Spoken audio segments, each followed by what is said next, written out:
To learn the good, the bad, and the reality of the off-grid lifestyle, click subscribe so you don't miss anything. Hit the bell notification. Well, as I said in yesterday's video, Carolyn and I finally made it down to our property, and we are now off-gridding, if you want to call it that. It's been a long day. We traveled quite a long distance, and we had to stop at Home Depot and ended up spending, I don't know, a couple hours there. This is the entrance to the road here. So this is going to need a lot of work. I mean, there's a lot of work involved, but the property is $4,200, so well worth the work. As you can see, it's all weeded over. Gonna have to figure out what we're gonna do to clean all this up. I would say a brush hog, but there's so many rocks and a fence line that has fallen down. There's fence everywhere. I ran over some just a little bit ago. Had to be real careful getting down here. It is kind of a soft soil right now, so spun the tires quite a bit, but I did not sink. Was able to keep moving. The momentum was good. So my hope is I can get out of here. Because we're gonna take the camper off the truck in 2 days. Internet's really bad with Verizon, but there is a Facebook page of this particular town, and it says AT&T is real good. So we'll go to the AT&T store and get AT&T. Oh, that being said, we also had AT&T a few weeks ago. When we came down here, it was good. I canceled the AT&T because that was on the truck. We weren't going to be able to use it. So we'll just cancel the Verizon and get AT&T. This is the trailer, the infamous trailer. It's a mobile home that has been demolished. As a matter of fact, when Google Earth drove by a couple years ago, there was more here than what there is now. I have looked for the sewer pipe the best I could, and so far I have not seen anything that resembles a sewer pipe. But there is a lot of sewer drains like this. So I'm sure there's sewer somewhere, but I can't find anything. But once I get this cleaned up, I might be able to stumble on it a little better. We're assuming there's a septic tank here, but we don't know. The guy even said he didn't know if there was a septic tank here. He didn't think so. So there may not be.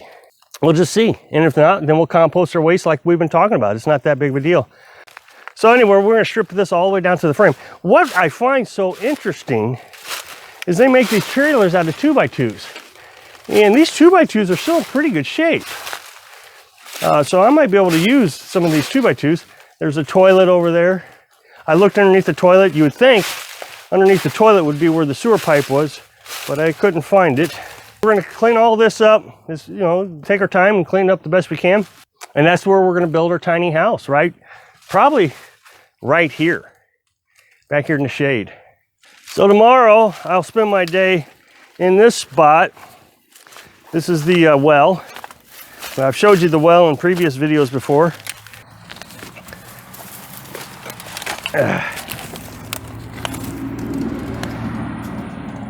There's the well hole right there and covered up.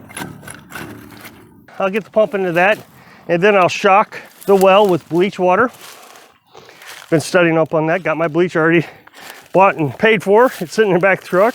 But over on this side, lots of trash. This is going to be kind of dangerous this summer. The copperheads are going to come out here, so we got to figure out how to deal with the copperheads. Copperheads are poisonous, and they're not my friend. I've never liked copperheads. We got lots of diapers sitting here. Based on some of the furniture and the food processor, I would say this trailer was abandoned in the 80s, the 70s or 80s. That's my guess. My aunt had a food processor just like that, and that was back in the 70s. Now, we went out and bought pipe for the well, but come to find out, there was pipe here. So I'm gonna see what we can do with that. I might be able to use that. It's not quite enough, I'm sure, but there's pipe there. That's where we're gonna live once we get the tiny house built. Everybody was worried if there was power here. One of the things I was worried about is if anything ever happens to me, I wanna make sure Carolyn's got ability to do whatever she wants to do. So I'm going to wire the house up in a fashion that it will accept electricity from this. All she would have to do is disconnect from the solar and connect to this box. It wouldn't be hard. I can even wire it up, have the wire go over there, and all she would have to do is hire an electrician, and they would hook it into the breaker box, and that's all it would take. She called the electric company and they could hook up electric if she wanted to. Or she can continue living on solar panels. It would be her choice. I just noticed this. I didn't see this before, but there's something here.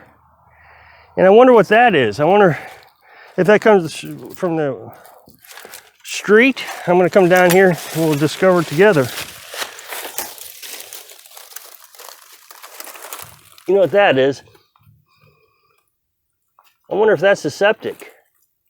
If that's the septic, it's in bad shape. So the guy would be right. There was no septic here. I don't know what you can see there, but that's got some potential. We'll have to take a look at that. I'll have to get down there with some boots and look at that. So that might be the septic tank. Huh, interesting. Anyway, there's a creek down there. There's no water in it right this minute. So I would say that there's probably not much water in it at any time. Now, right over here, I showed you where the well was. So what we did was we parked down here, and that's where we're going to put the camper for now, out of the way.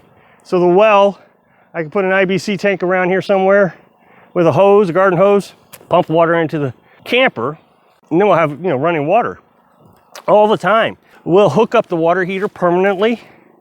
Again, I have to apologize for the sun. Okay, so there must have been a shed or something here, and it has fallen down. Now, it's March 3rd. Now, I know you're gonna get this video several days after I get it recorded, but it's March 3rd. It has been cold and snowy forever. Since we've been here, I mean, it's all it's done. It's cold and snow, been down into like the negative temperatures. And earlier I saw a tick on the truck. So we already have ticks. So, and that's not good because ticks have Lyme disease here in Missouri. Not all of them, but they can make you sick. So you gotta be careful with ticks. So we'll have to spray down all the time. We're gonna have to get this cleaned up because now we got copperheads and ticks. The sun has been doing pretty good. Now we got here late in the day. We got here, what, 2:30, 3 o'clock. And the sun has been in pretty good shape.